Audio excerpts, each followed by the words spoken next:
Esto tampoco se sostiene porque simplemente la historia no la podemos ignorar.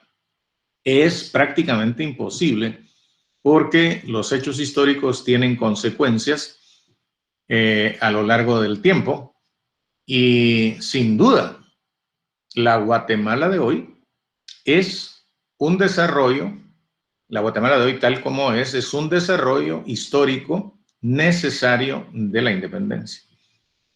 Entonces, tomando esto en cuenta, la Comisión Bicentenario de la USAC adoptó el criterio de la conmemoración crítica, ¿no? Conmemorar quiere decir recordar. Y crítica, como decía Martí, la crítica no es otra cosa que el ejercicio del criterio. En ese sentido, el pensamiento crítico, que es el ejercicio del criterio, se basa en el análisis, que es la descomposición en partes del todo que nos interesa explicar, en la síntesis, que es la recomposición de las partes en un todo que explica ese objeto de estudio, y las conclusiones. En dos platos, eso es el pensamiento crítico. Entonces, una conmemoración crítica quiere decir una explicación histórica, científica, de las causas del hecho, de los desarrollos del hecho y de las consecuencias del hecho histórico. Y es obvio que tratándose de la Universidad de San Carlos, una universidad pública, que en su momento fue colonial, fue real y pontificia, pero que ya no lo es desde que es autónomo, desde 1944, a pesar de que el emblema de la universidad siga siendo colonial. A una universidad pública de ese tipo le corresponde justamente explicarle al pueblo, a la comunidad universitaria y al pueblo de Guatemala el hecho histórico de manera crítica, es decir, por qué se dio, cuáles son las causas, cuáles fueron sus desarrollos y cuáles fueron sus consecuencias hasta la fecha. Esa es la manera de conmemorar críticamente, ¿no? Y la comisión lo viene haciendo. El año pasado se hicieron una treintena de actividades, muchas de las cuales se hicieron con Casa Comal, que fueron conversatorios con historiadores y otros científicos sociales, justamente explicando aspectos específicos de esto, ¿no? La anexión a México, la rebelión de Totonicapán, de Atanasio Sul y Lucas Aguilar, etcétera. Y este año, pues ya empezamos. Hoy por la tarde yo di una charla para el Centro Universitario de Zacapa sobre qué significa conmemorar críticamente la independencia, y mañana a las 7 de la noche tenemos precisamente la lección inaugural de la Comisión Bicentenario, que se llama ¿Por qué conmemorar críticamente la independencia? ¿No? Porque ya vimos que existen posiciones encontradas. ¿Por qué no es procedente celebrar el hecho? ¿No? Es obvio que el proyecto económico y político de la independencia fue un proyecto exclusivamente criollo, es decir, de la élite de hijos, nietos y bisnietos de españoles nacidos acá, que ya habían desarrollado un amor hacia el terruño, porque era de ellos, era su propiedad privada, y se sentían patriotas, ¿no? El concepto de patria está ligado al terruño y a los afectos. El concepto de nación es una construcción política. Y en ambos casos, estos conceptos tienen un imaginario. El criollo que expresó con mayor genio la patria del criollo, según Severo Martínez, no según, sino lo que llama Severo Martínez la patria del criollo, fue el guatemalteco Rafael Andívar, con su poema monumental La Rusticatio Mexicana, ¿no? Este patriotismo ligado a la tierra como propiedad privada, el indígena como parte del paisaje, ¿verdad? Estos himnos a la laboriosidad de la mano de obra explotada en calidad de siervos de la gleba, de siervos de la tierra, en fin, todo el imaginario criollo eurocéntrico. está en la Rusticatio mexicana. Entonces, decía que el proyecto de la independencia justamente fue criollo. Ni indígenas ni ladinos, ni mucho menos negros, zambos, mulatos, participaron de este proyecto. Y el grupo social y étnico que salió ganando con la independencia fueron los criollos, porque a partir de entonces empieza el largo proceso de fundación de la nación, de este imaginario patriótico de la supuesta nación moderna, sobre las espaldas de indios, ladinos, zambos, en fin, con una tenencia de la tierra feudal y un pretendido gobierno democrático. Entonces, a partir de la independencia son los criollos los que se enseñorean del territorio. Pues, su lógica fue simple: ¿para qué vamos a seguirle pagando impuestos a nuestros abuelos si nos podemos quedar con todo? Inventamos países aquí, tal como se hizo, ¿no? Entonces, es obvio que la celebración, los únicos que tienen motivos para celebrar son los criollos, es la élite criolla. Pero por lo que Gramsci llamaba hegemonía cultural, que es la capacidad, el mecanismo mediante el cual el grupo que funda las naciones y que está en el poder, es el mecanismo por medio del cual ese grupo le traslada su sistema de valores a los oprimidos, a la gente sobre la cual ese grupo dominante asienta su poder. Esto se lo llama Gramsci hegemonía cultural. Pues debido a eso, actualmente todos nos sentimos que fuimos libres en 1821.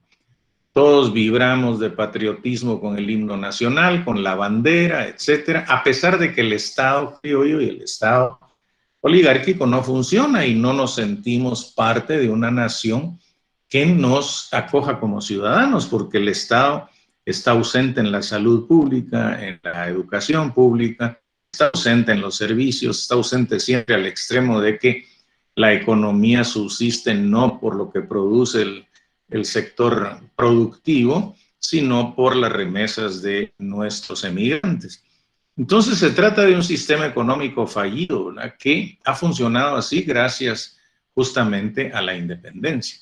Entonces, ¿cómo se le va a pedir a los indígenas que celebren la independencia, ¿no? O a los ladinos que conocen la historia, especialmente los ladinos pobres, los que no forman parte de los anillos de servidumbre de la oligarquía, pues no se les puede pedir que celebren, ¿no? Entonces, justamente este debate sobre celebrar o no celebrar expresa la nación inconclusa, el hecho de que no hay ciudadanía y que la ciudadanía que hay es tan débil que no incluye a todos en los deberes y las ventajas de ser ciudadano. Es pues una nación inconclusa. Ahora, ¿qué fue lo que pasó para que ocurriera el ciclo independentista latinoamericano que va de 1810 a 1830, con la excepción de Cuba y Puerto Rico, que lograron su independencia hasta 1898? ¿Qué fue lo que pasó? Bueno, lo que pasó en 1808 en la península ibérica fue la invasión napoleónica, por problemas europeos que no vamos a entrar a ver en este momento, pero la península ibérica es invadida y ocupada por los franceses, generando con eso una guerra de resistencia española, el apartamiento por parte de los franceses de la monarquía española del poder y el surgimiento de los sectores españoles más progresistas de la época, que eran los liberales, es decir, aquella intelectualidad que tenía como ideal en aquel momento los valores de la Revolución Francesa, los valores expresados en la Guerra de Independencia y la Constitución estadounidense, y en el liberalismo clásico inglés, en la Ilustración, es decir, el ideal de la modernidad, ¿no? La modernidad no era otra cosa que capitalismo en lo económico, democracia en lo político, Estado democrático, y en lo filosófico, individualismo competitivo, individualismo autónomo, ¿no? Esto era la modernidad. ¿Frente a qué? Frente al feudalismo, frente a la premodernidad feudal. Entonces, esta gente en España empieza a fundar cortes, ¿no? Y las cortes, pues, eran un mecanismo moderno frente por medio del cual se soñaba fundar una república, sustituir a la monarquía. El hecho es que independientemente de eso, ¿verdad? Ustedes saben que ya para 1811 los franceses se habían retirado. Independientemente de eso, el haber apartado a la monarquía española del poder creó en las colonias españolas un vacío de poder que aprovecharon los criollos, ¿verdad? Para rebelarse contra sus abuelos, y en nombre justamente de los valores modernos, de la Ilustración, de la Revolución Francesa, de la democracia, del liberalismo, empezar por independizarse de España para fundar repúblicas modernas. En algunos países latinoamericanos hubo guerras de independencia, como en México, como en el Cono Sur, y en estas guerras de independencia que fueron criollas, ¿verdad? Pero con la carne de cañón de mestizos, de negros, de mulatos, de zambos, pues se instauró la independencia en este ciclo de 1810 al 30. Y en el caso de Centroamérica, aquí no hubo una guerra, sino un mero recambio de poder de la élite criolla, tanto liberal como conservadora, que tuvo que ver con la independencia de México en 1810, pues con el inicio de las luchas de independencia en México. Y aquí, pues, por inercia se dio el recambio de poder. Tan es así que el último capitán general del Reino de Guatemala, que abarcaba desde el sur de México hasta Panamá, Gavino Gainza, fue el primer jefe de gobierno de una nación nonata, ¿verdad? De una nación, digamos, de lo que había sido el Reino de Guatemala. Y sus provincias, que cada una fue declarando su independencia. Si ustedes leen el Acta de Independencia de Costa Rica, dice que en vista de que en Guatemala se declaró la independencia, aquí también, ¿no? O sea, fue como digamos, un castillo de naipes que se derrumbaba porque fue en realidad el inicio de un derrumbe permanente. Pero bueno, el hecho es que fue incruento y fue un mero recambio de poder en el que el poder criollo permaneció vigente.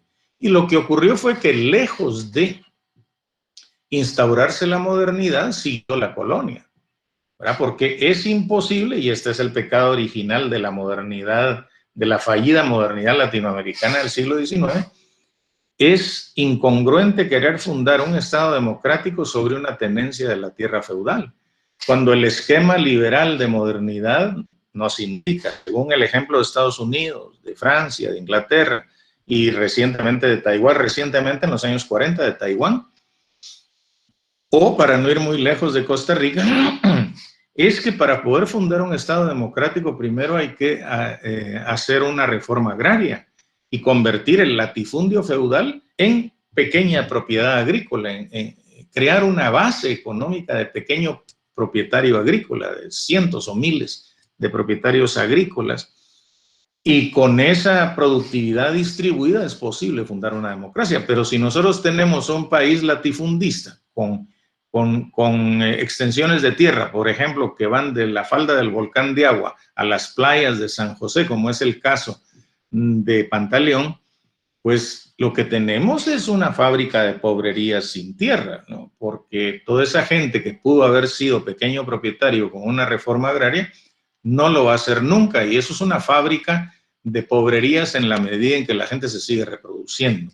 Eso es lo que ha pasado aquí y fue el pecado original en toda la América Latina de la modernidad fallida. Como les digo, el esquema es el mismo. Si ustedes pasan en avión por Estados Unidos, por el Midwest o por Iowa, van a ver las parcelitas de tierra, ¿no? En Taiwán, cuando Mao arrincona a Chiang Kai-shek contra el estrecho de Taiwán, Chiang Kai-shek se va para Taiwán, son 3 kilómetros o 4 de mar, y ahí Taiwán tiene el tamaño del Petén, ahí con asesoría estadounidense hace una reforma agraria bajo ley marcial, expropia a los señores feudales, a los peones feudales, es decir, a los siervos feudales, les da su pedazo de tierra y convierte a los antiguos terratenientes en industriales para crear una industria agrícola, digamos, del producto agrícola, una industria para venderse internamente, crear un mercado interno. Esta es la base y a partir de ahí el desarrollo capitalista se puede internacionalizar. Al mismo tiempo, Arbenz quería hacer exactamente lo mismo aquí. Estados Unidos apoya a Taiwán en ese proyecto de modernización porque era un buen escaparate frente a China continental, y aquí lo aborta porque éramos un mal ejemplo para el resto del traspatio. Entonces, la independencia que se hacía precisamente para fundar países modernos falla porque la criollez, los criollos, no son capaces, no se atreven a hacer una reforma agraria y crear cientos o miles de pequeños propietarios agrícolas que eventualmente se van a convertir en cientos y miles de empresarios capitalistas. No pueden cumplir con esto. De ahí que se hable de capitalismo atrasado, capitalismo agrario, capitalismo oligárquico, etc. Este es el pecado original del siglo XIX. Para enmendar esto, en América Latina se da un ciclo de revoluciones modernizadoras en el siglo XX. La primera de las cuales es la de México en 1910, la segunda es la de Guatemala en 1944, la tercera es la cubana en 1959, la siguiente es la chilena pacífica en 1970, y la última es la sandinista en 1979, ¿no? Todas estas revoluciones querían exactamente lo mismo: echar al dictador que representaba el interés feudal de las oligarquías locales, hacer una reforma agraria y hacer un despegue capitalista al estilo de Taiwán. Fue exactamente lo que quiso hacer Arbenz. Ya sabemos los desenlaces de esas revoluciones, ¿no? No me voy a detener en eso, pero es el segundo ciclo, el segundo intento de modernización fallida que hay en América Latina. Entonces, digamos, a partir de estas, claro que el primer ciclo de modernización falla por el atraso de los criollos, el atraso feudal. El segundo ciclo falla ya porque estamos en la Guerra Fría y Estados Unidos interviene, ¿no? Con la anuencia de la oligarquía o de las oligarquías. El hecho es que nos hemos debatido en eso durante 200 años. Entonces, el proyecto de la independencia no fue un proyecto ladino ni indígena, sino exclusivamente criollo. Y aunque pudiera haber habido participación de algunos, por ejemplo, José María Morelos y Pavón en México, es el único prócer independentista mestizo, o sea, lo que se llamaría ladino, que allá no se usa esa palabra, pero él es el único, los demás son criollos. El caso de Guatemala, del levantamiento de Totonicapán en 1820, liderado por Atanasio Zul y Lucas Aguilar, la historiografía oficial guatemalteca ha querido caracterizar a Atanasio Zul y a Lucas Aguilar como próceres independentistas. Pero esto, la historia arroja otros datos. ¿Por qué? Porque ese motín, que así le llama Severo, motines de indios, Severo Martínez, se dio porque, como resultado de la invasión napoleónica a la península ibérica, en España se crearon estas cortes y se creó una constitución, la Constitución de Cádiz, que abolía el tributo indígena, el tributo de los indios en las colonias. Y sin embargo, lo siguieron cobrando, ¿no? Entonces, los indígenas de Totonicapán se enteran, organizan su motín en contra de los españoles que seguían cobrando el tributo. Entonces, ese fue el motivo por el motín, por el levantamiento. De ninguna manera se les puede llamar próceres indígenas de la independencia a Atanasio Zul y a Lucas Aguilar, porque ellos no estaban por el proyecto ilustrado, modernizador, criollo por el que estuvo el cura Hidalgo y Bolívar, ¿no? Pedro Molina y José Cecilio del Valle. Por cierto, el único criollo visionario en este ciclo independentista fue Bolívar, porque fue el único que quiso hacer un solo país, aprovechar la gesta independentista para hacer un solo país del Río Bravo hasta la Patagonia, advirtiéndole a las ciudadanías de los lugares que liberaba, ¿no? Colombia, Venezuela, Bolivia, Ecuador, Perú, que si no se hacía así, Estados Unidos se iba a comer a la América Latina como ocurrió, ¿no? A Bolívar lo traicionan, lo fusilan, los banqueros ingleses cooptan, como se dice ahora, el proyecto independentista y lo endeudan hasta la fecha. Bueno, ahora ya hay otros actores financieros, además de Inglaterra, ¿no? La City de Londres.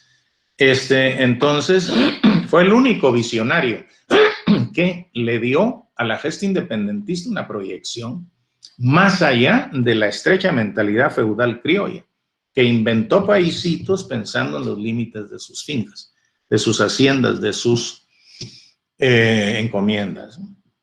En fin, así las cosas, la historia nos arroja el dato de que motivos para celebrar solo lo tiene la élite criolla. Y motivos de sobra, ¿no? Porque en el caso nuestro es a partir de la independencia que esa élite minoritaria se enseñorea del territorio, lo divide en 1871, hace una reconcentración de la tierra, expropia la tierra de la iglesia, expropia las tierras comunales de los indígenas y crea una nueva tenencia de la tierra feudal, latifundista, que con pocas modificaciones se mantiene hasta ahora. O sea, ellos son los dueños del país a partir de la independencia. Entonces, claro que ellos tienen motivos para celebrar. El Estado va a celebrar el bicentenario. Están haciendo un palacio de cristal en la plaza, en el parque, precisamente el parque centenario, ¿no? El parque de la Concha Acústica. La iglesia va a celebrar porque, digamos, si la modernidad implica separación de Estado e iglesia, la colonia no, el feudalismo no, y aquí la relación feudal y la mentalidad colonial sigue muy viva, ¿no? Así como todo el sistema de valores eurocéntricos criollos que todavía nos dividen indios, ladinos, los criollos se invisibilizan, mucha gente confunde a los criollos con los ladinos, lo cual es un error fundamental porque para un criollo, un ladino y un indio son dos aspectos de una misma inferioridad, porque el criollo es criollo porque se cree incontaminado de sangre americana o india, ¿no? De ahí su preocupación por los árboles genealógicos. Esto en el marco ridículo de que el territorio más mestizo de Europa es la península ibérica. Ahí hay mezclas de suevos, alanos, visigodos, cartagineses y por último árabes, o sea, léase africanos. Una presencia de 800 años en el sur y centro de España. En fin, si algo es mestizo y no es blanco en Europa, es justamente la península ibérica. Pero bueno, el hecho es que motivos para que todos celebremos, ¿no? Históricamente no hay, ¿no? Lo que hay es una exitosa hegemonía cultural. Los criollos se las arreglaron para endilgarnos a todos el imaginario de la independencia y todos aprendimos desde niños, ¿no? El himno, la bandera, los símbolos patrios, todo eso. Y por eso es muy difícil para mucha gente no celebrar el bicentenario. En el centenario se creó en los primeros 100 años, en 1921, se creó gran parte de este imaginario que ahora tenemos de la independencia. Y que ha quedado, ¿no? No creo que el bicentenario lo vaya a modificar porque, que yo sepa, la única institución que tiene una postura de conmemoración crítica, es decir, analítica, es la USAC. Porque tampoco la USAC no adopta una postura de rechazo, ¿no? No está diciendo, no, eso no sirvió, no hubo independencia y por lo tanto vamos a ignorar el hecho. No, esa es una política de avestruz. El hecho histórico está ahí y el deber de una universidad, en este caso pública, es explicarle a la comunidad universitaria y al pueblo de Guatemala que que la sostiene, las causas, los desarrollos y las consecuencias del hecho histórico. Entonces, esa es la misión de la Comisión Bicentenario, ¿no? Porque motivos de celebración, repito una vez más, solo hay para la élite criolla, ¿no? Y los hay de sobra, ¿no? Pero para los ladinos, para los indígenas, por lo menos originalmente no los hay. Claro, aquí hay un espacio rico de debate. Hay gente que podría decir, bueno, pero estamos mejor que si estuviéramos bajo un régimen colonial, o algo se ha logrado por ese camino, etcétera. Esos son, digamos, espacios de debate que deben ser librados a la luz de la evidencia histórica, a la luz de la evidencia documental. Y eso es justamente lo que hicimos el año pasado con una treintena de actividades de este tipo, de conversatorios en línea. Y lo vamos a seguir haciendo. Es más, mañana yo doy la lección inaugural de la Comisión Bicentenario a las 7 de la noche en la conexión del periódico El Caminante de la USAC, en donde voy a hablar de lo mismo. ¿Por qué conmemorar críticamente el bicentenario de la independencia, ¿no? Porque, repito, hay mucha gente dentro de la USAC y fuera de ahí que simplemente dice, ¿cuál independencia? Pero no deberían ni hablar de eso. Pero no se puede ignorar la historia.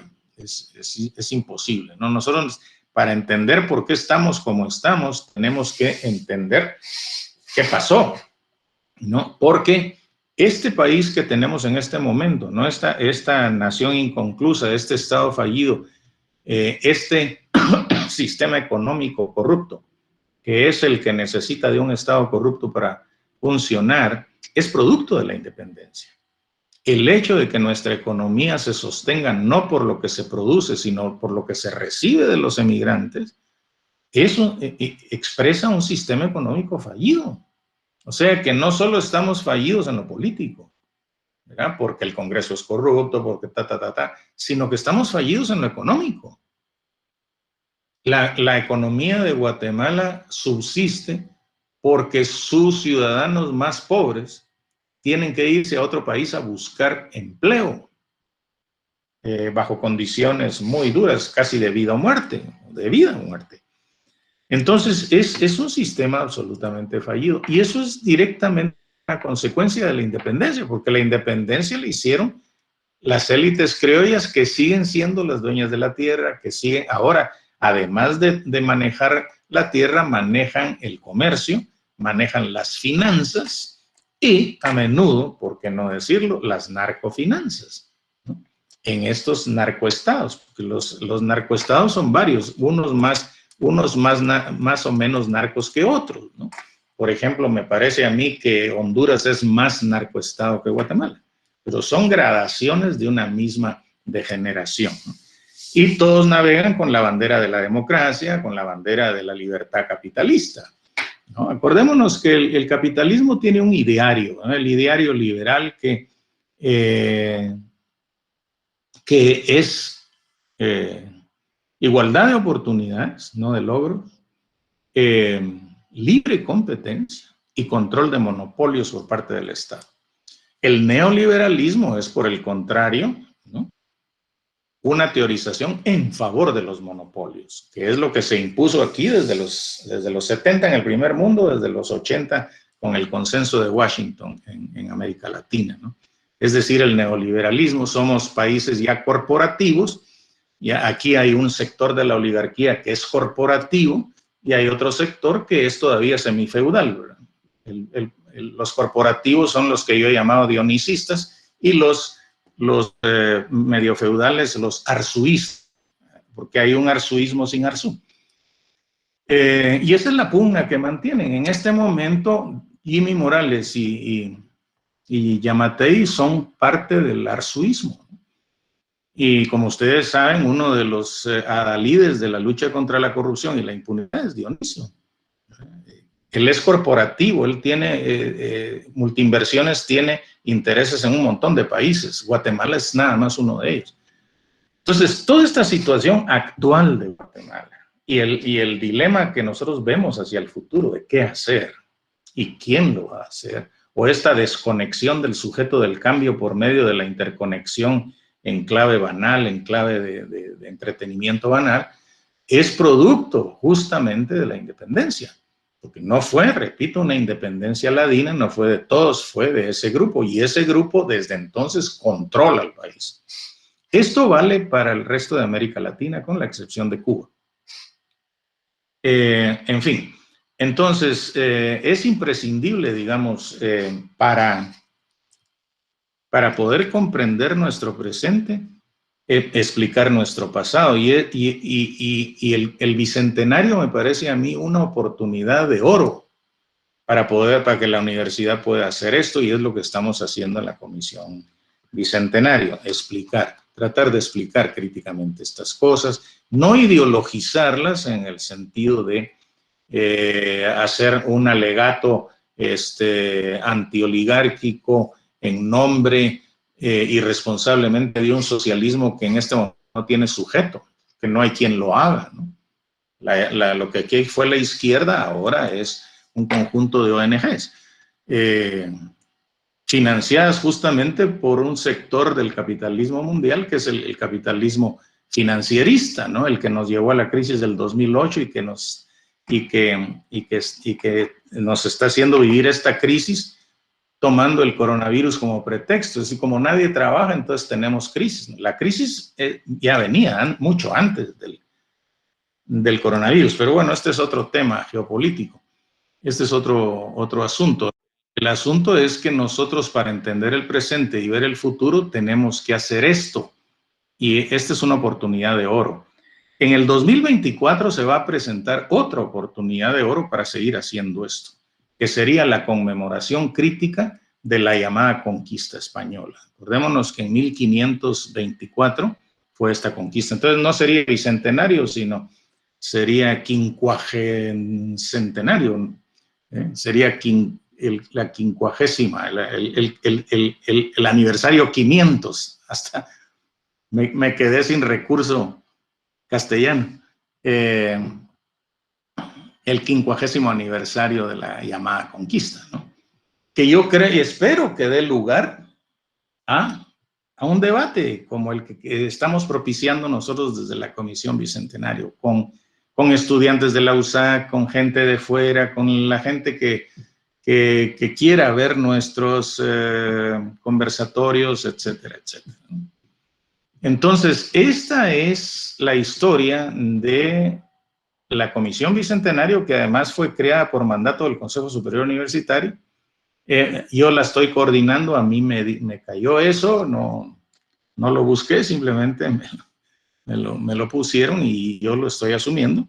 Y es la historia, decía, de esta comisión, y es la explicación de su criterio de conmemoración crítica, siempre a la luz de los hechos históricos.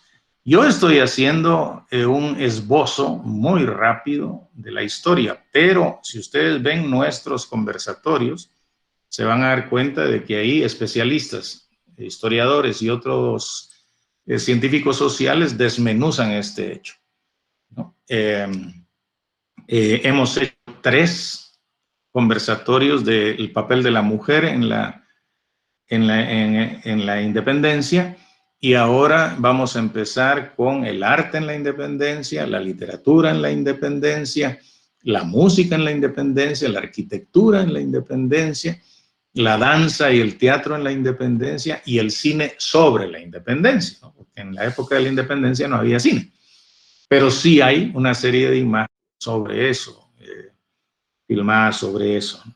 Entonces, eso es lo que estamos haciendo, y creo yo que eso es en un esbozo muy rápido y muy amplio, la síntesis histórica que explica por qué la celebración sin es problemática en un país como el nuestro, étnicamente diverso, y el rechazo sin más también lo es, ¿no? Porque es una posición anticognitiva, antiintelectual, anticientífica, simplemente ignorarlo por ira o porque la historia no es como nosotros queremos que sea, ignorar el hecho. Al contrario, es cuando más razón hay para explicarlo. Bueno, Elías, yo creo que ya hablé demasiado, como 40 minutos, y me quedaría aquí para ver si hay algo algún diálogo, preguntas o algún ataque. Muchas gracias, Mario Roberto. Trasladaría la palabra a las compañeras y compañeros que tengan alguna duda sobre temas específicos. Sé que dentro del grupo tenemos varios interesados en diferentes temas. Hay una participación femenina bastante importante, y dentro de las últimas conversatorios que hubo como parte de la Comisión Bicentenario de la USAC, fue justamente el papel de la mujer no solo durante el tiempo de independencia, sino todo el desarrollo que se ha venido dando. No sé si podrías ampliarnos un poco sobre el papel de la mujer en la independencia, Mario Roberto. Pues como todos sabemos, la figura que la historiografía oficial rescata es la de Dolores Bedoya, ¿no? Y es una figura que la reduce a ser la esposa de Pedro Molina y haber mandado traer marimba y a quemar cohetes. Esta señora era una persona mucho más política, mucho más preocupada y ligada al poder de lo que esa versión, digamos, de esposa nos arroja. De hecho, hay un folleto de Edna Núñez de Rodas sobre Doña Dolores, y en el último conversatorio que tuvimos sobre eso, hubo 2 o 3 historiadoras que abundaron en la figura de ella y en otras figuras que yo francamente desconozco y que sobre las cuales hay muy poco, ¿verdad? Como dicen las mismas historiadoras, hay muy poco, pero de lo que se trata es de destacar en la participación de las mujeres en esa época su carácter de seres políticamente conscientes, políticamente críticos y luchadores, ¿no? No solamente eso de apoyar o de traer cohetes y traer marimba, ¿no? De hecho, sobre la figura de Dolores Bedoya vamos a abundar en próximos conversatorios, y también en los videos, pequeños videos que vamos a hacer con Casa Comal, que son micro videos, tomando algunos edificios emblemáticos de la independencia como pretexto para que un historiador explique qué pasó ahí. Por ejemplo, el Liceo Francés, que era ahí a su casa, pues ahí alquilaba él en la época de la independencia, en el momento de la firma de la independencia. O el MUSAC, en donde también hubo una serie de movimientos que tuvieron que ver la posterior firma de la independencia. Y así en esos videos vamos a abordar con más detenimiento la figura de Dolores Bedoya, y Artemis Torres, la historiadora de la USAC, también nos va a dar charlas sobre Dolores Bedoya. Pues eso te puedo decir.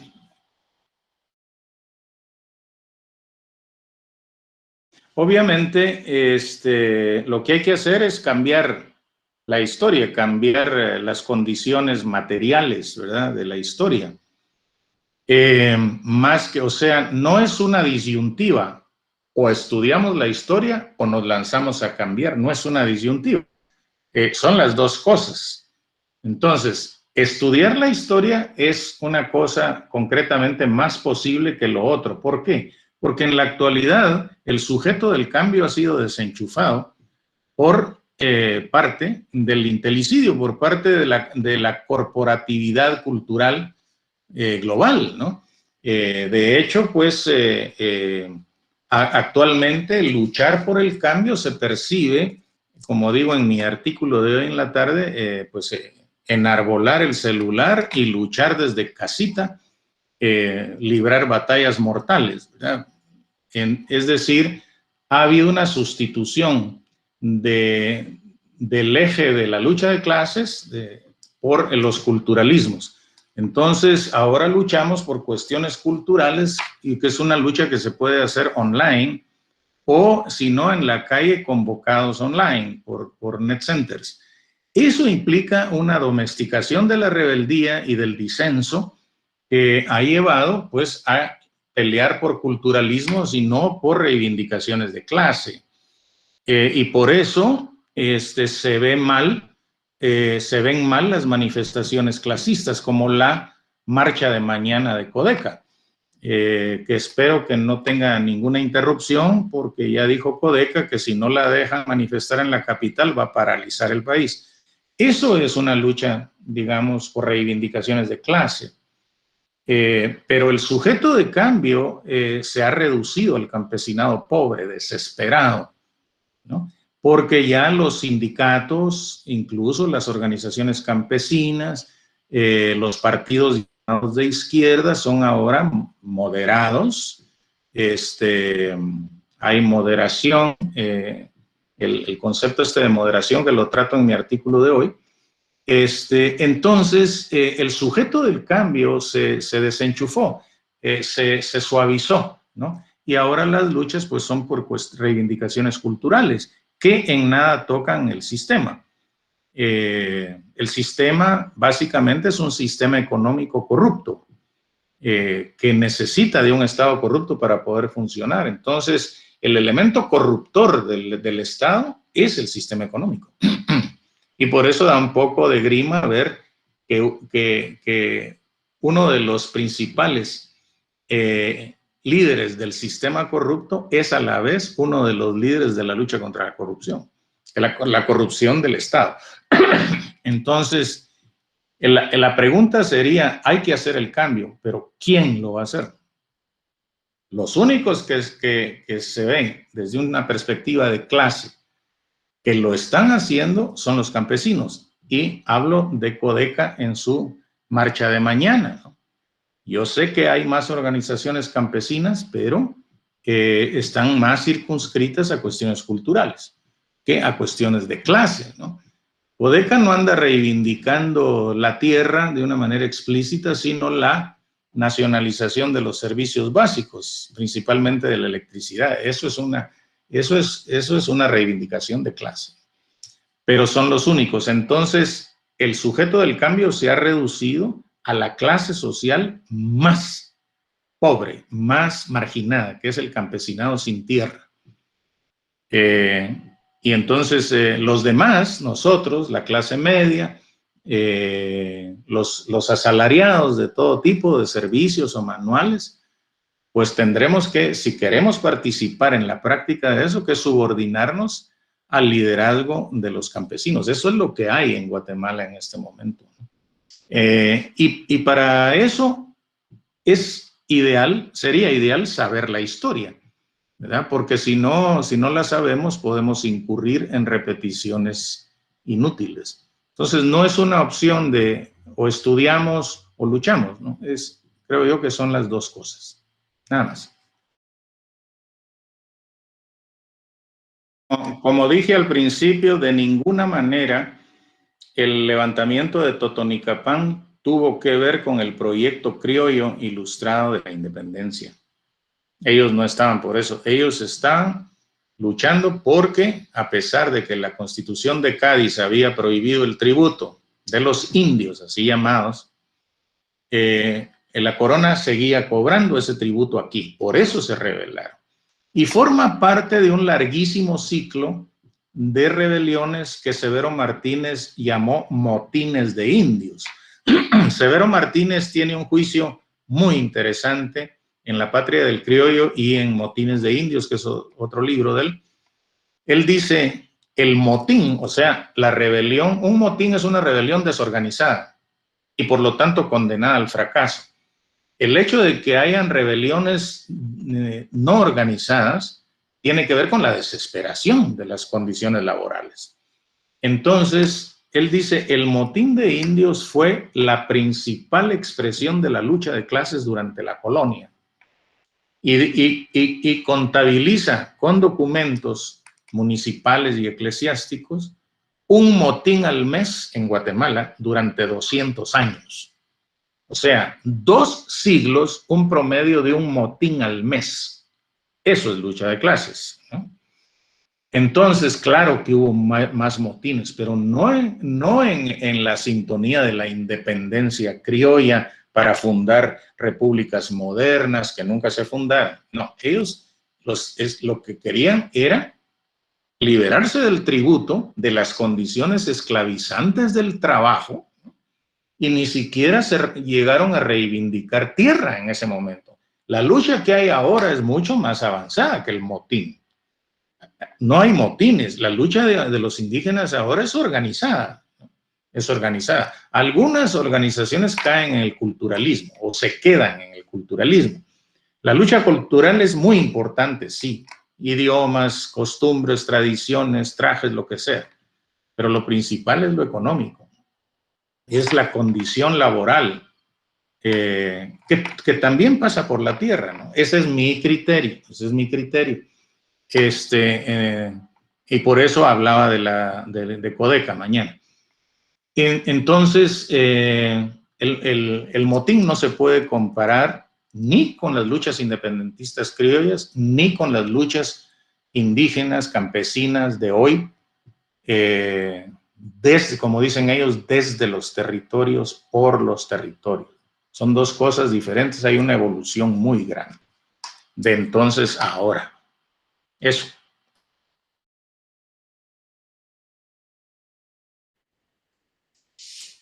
Bueno, identidad es cultura, ¿no?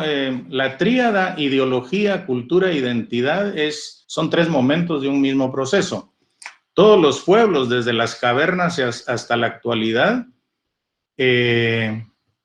por medio de su actividad cultural, en las cavernas por medio de danzas, cantos, calaveras pintadas y enseñas, etcétera, se cumplía con los 3 requisitos, no requisitos, sino las 3 funciones sociales que cumple la producción cultural, que es cohesión social. La expresión cultural cohesiona socialmente al grupo que la produce y la consume, la legitimación política de ese grupo por medio de su simbología, ¿verdad? Porque la cultura es símbolo, y la identidad grupal. Son 3 funciones sociales: cohesión, legitimación e identidad. Y en ese sentido, pues, toda la evolución de la expresión cultural sigue cumpliendo esas funciones. Entonces, claro que cualquier producción cultural es fuente de identidad. Por ejemplo, nosotros no somos un país letrado, pero si ustedes le preguntan por su identidad a un francés, a un alemán, a un inglés, les va a hablar, un francés les va a hablar yo soy francés, ¿verdad? Ok, ¿cuál es un rasgo identitario suyo? ¿Qué siente suyo? Víctor Hugo, el jorobado de Nuestra Señora de París, o Los Miserables, sí, Los Miserables. O, digamos, un alemán, pues Goethe, un español, Cervantes. Pero nosotros no, somos un pueblo que, como el Estado no nos brindó educación pública y lo privado nos hace estudiar la historia de Estados Unidos, si es el colegio americano, la de Austria, si es el austriaco, la de Francia, en fin. Entonces, nuestra producción cultural no es fuente de identidad en nosotros, ¿no? Y los acercamientos que tenemos al Popol Vuh, al Rabinal Achí, son acercamientos, digamos, poco cognitivos, son más románticos que otra cosa, ¿no? Y suponemos cosas que no son. Popol Vuh, por ejemplo, es un libro censurado por la censura eclesiástica española. El único texto precolombino incontaminado de esa censura es el Rabinal Achí en toda la América Latina, porque el Rabinal Achí lo descubrió un francés hasta el siglo XIX.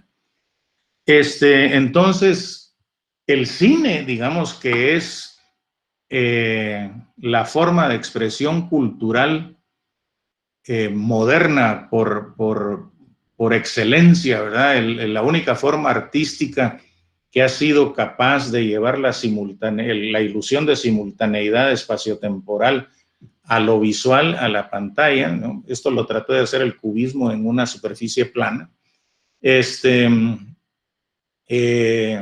Por supuesto que es fuente de identidad. Y un ejemplo cercano es el cine mexicano estatal, pues, producto de la Revolución, ¿no? El cine no solo era financiado en México por el Estado, sino que los cines eran propiedad del Estado. ¿Quién acabó con eso? Salinas de Gortari, que acabó con todo. Acabó de matar la Revolución Mexicana.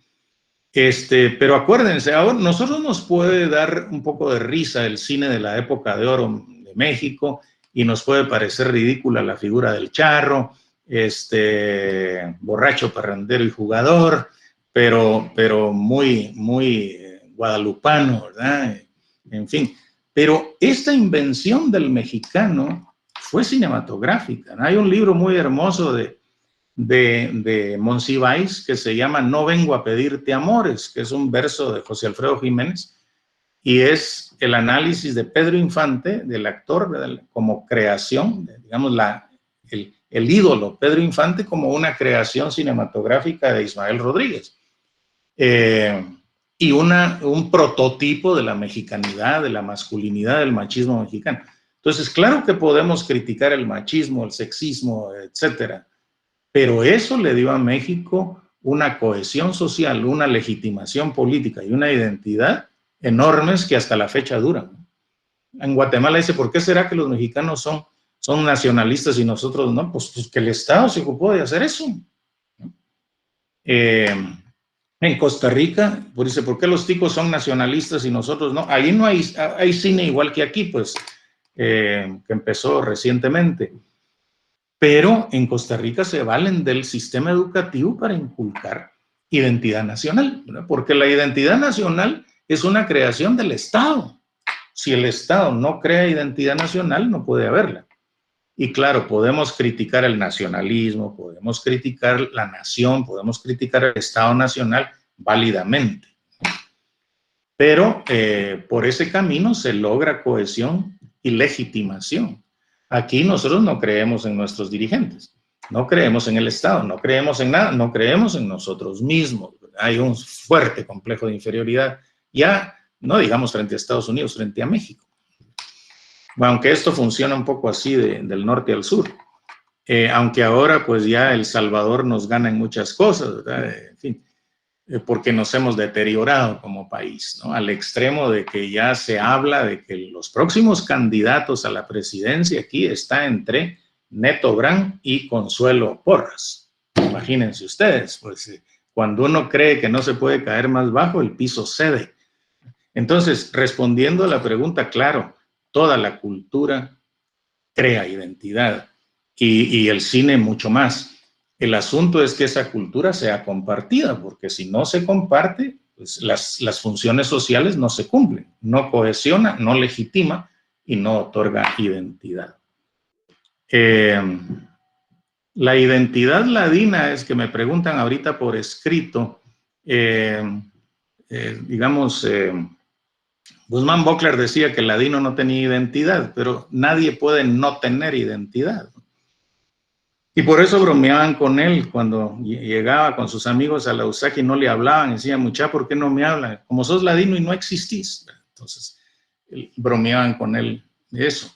La ladinidad, acordémonos que los primeros ladinos fueron indios ladinos. Eran indios, así llamados por los españoles y los criollos, que hablaban castellano, o sea, una lengua ladina, y profesaban una religión latina, romana, el cristianismo. Entonces eran indios ladinos. Los ladinos no vinieron de otro planeta, no eran otra etnia, no eran otra raza, eran indios los primeros. Ahora, obviamente, a los ladinos de Oriente eso no les gusta, porque un ladino de Oriente dice que es ladino porque no tiene nada de indio. En cambio, un ladino de Occidente dice, yo soy ladino porque soy mixtado. Son dos formas de entender la ladinidad. Entonces, la identidad ladina no existe en tanto identidad étnica, en el sentido como existen las identidades indígenas, con marcadores, o existe, pero no como una profesión de identidad. ¿no? La mayoría, bueno, gran parte de la ladinidad le preguntan que qué se siente y dice me siento guatemalteco, o sea, apela a la identidad nacional, no a la identidad étnica. Claro, si se trata de diferenciarse de los indígenas, sí, ¿verdad? Porque como existe, ¿no? por hegemonía cultural, nosotros abrazamos el racismo criollo, español, ¿no? Los ladinos se creen blancos, ¿no? La ladinidad se cree blanca. Cuando llegan a Estados Unidos le dicen que no, que son browns, que son cafés, que blancos no son, que son hispanos, que son hispanics, ¿no? Y allá se van a enterar de eso. Pero aquí muchos se creen blancos. Ahora, en Oriente sí hay blancos, ¿no? Ladinos pobres o ladinos de clase media que profesan ese racismo antiindígena. Pero la ladinidad, digamos, claro que tiene identidad, pero no es una identidad diversa. En cambio, la indianidad, a pesar de que hay quichés, cachiqueles, sutuiles, mames, a pesar de las enemistades entre quichés y cachiqueles, etcétera, ellos tienen marcadores comunes porque se remiten a la vida comunitaria, a las tradiciones comunitarias. En cambio, la ladinidad es urbana o es, digamos, si es rural, tiene sus expectativas puestas fuera de la comunidad. No vive en comunidad en realidad, ¿no? Vive como un individuo moderno, entre comillas, en la medida en que la nuestra se pueda llamar modernidad, en algún sentido. Entonces, hablar de identidad ladina, identidad para como pensarlas químicamente puras es un error. Lo más productivo es pensarnos en términos de mestizajes. Y ojo, ¿verdad? Ser mestizo no es ser igual. Muchas veces he repetido yo que Menchú y Arzú son mestizos, pero no son iguales. Y son mestizos porque ya en el siglo XVIII, y esto lo dice Fuentes y Guzmán, en la Recordación Florida, y lo repite Eric Wolf en su libro Pueblos y Culturas de Mesoamérica, en el siglo XVIII ya no había indios puros. Tal era el mestizaje biológico que había, ¿no? Entonces, eso no quiere decir que seamos iguales, ¿no? Hay indígenas o mayas, como quieran llamarse, que son comunitarios que se rigen por sus cosmovisiones, etcétera, y tienen derecho a su diferencia, por supuesto, ¿no? Y hay ladinos que son evangélicos, que son, o hasta judíos, que son musulmanes, que son católicos, que son, en fin, ¿no? Entonces, no, eso de las nomenclaturas identitarias, es más productivo pensar el país en términos de mestizajes diferenciados. Cardosa decía, hay muchas formas de ser guatemalteco, efectivamente, y la mayoría no tienen nombre, porque la dicotomía indio-ladino, eso es colonial, pero ahora, digamos, se han inventado nuevas cosas como decir maya mestizo, ¿no? Pero eso querría decir que los mayas no son mestizos, ¿ya? Y entonces, ¿qué son puros? La pureza no existe, ¿no? Sobre todo porque la historia prueba que no existe. Entonces, es un terreno movedizo que yo creo que no hay que buscar, digamos, piedras duras como identidades, ¿no? Es decir, yo soy tal cosa porque no soy la otra. A pesar, por ejemplo, una de las razones por la que se dice que el ladino no tiene identidad es porque se identifica por negación. ¿Qué es el ladino? Es no indígena. Pero si uno le antepone el no a un concepto, lo niega, porque no, lo vacía de contenido. No indígena. Pues no indígena en Guatemala puede ser un chino, puede ser un francés, puede ser cualquier cosa, ¿no? No, o sea, el no define. Entonces, creo yo que la identity politics ya, digamos, en los casos de Guatemala, en donde la norma son los mestizajes, no el mestizaje, ¿no? Porque eso de él es un concepto criollo del mestizo. Es decir, aquí somos donde acaban los caminos, ¿verdad? De Monteforte. Una ladina se casa con un indígena y son muy felices. La metáfora de la Guatemala mestiza. Eso no existe. La raza cósmica de Vasconcelos no existe. Existen formas de ser que no tienen nombre. En este caso, guatemaltecos, que es una identidad nacional débil, debilísima, ¿verdad? Porque nosotros no creemos en nosotros. Cuando estamos lejos de aquí, lo que extrañamos es el paisaje, el clima, la dieta, ¿no? Los amigos, pero la nación, el orgullo nacional, no lo extrañamos. En fin, perdón por hablar tanto, ya me caí. Pues en la apropiación cultural no es muy difícil que haya límites, a no ser el plagio, ¿no? Pero no ese es el caso. De hecho, hay un libro muy hermoso de Roberto Fernández Retamar que se llama Hacia una literatura latinoamericana, en donde él dice, nosotros tenemos que replantear la historiografía, la historia de la literatura latinoamericana, porque las divisiones temporales de la literatura son europeas, ¿no?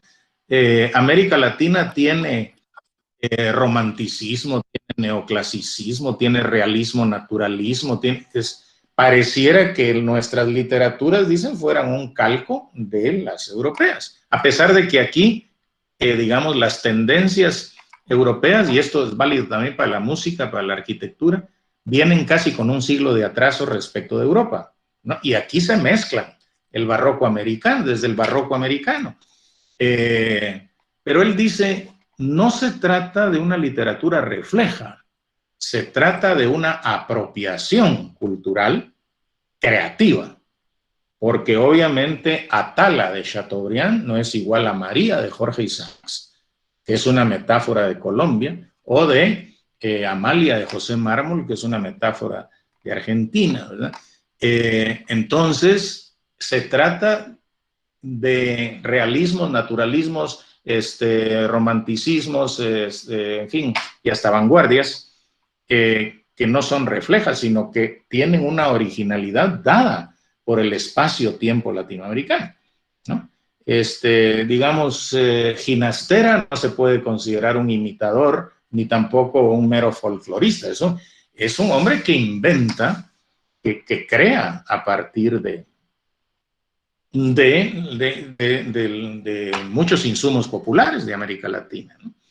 El mismo en Guatemala, Joaquín Orellana, con sus útiles sonoros, y Jorge Sarmientos como obras como Muerte de un personaje, son audacias muy originales que, sin embargo, implican apropiaciones culturales.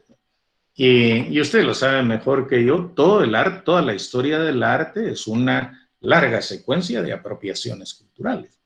Que se van, cada apropiación es creativa y así se va modificando,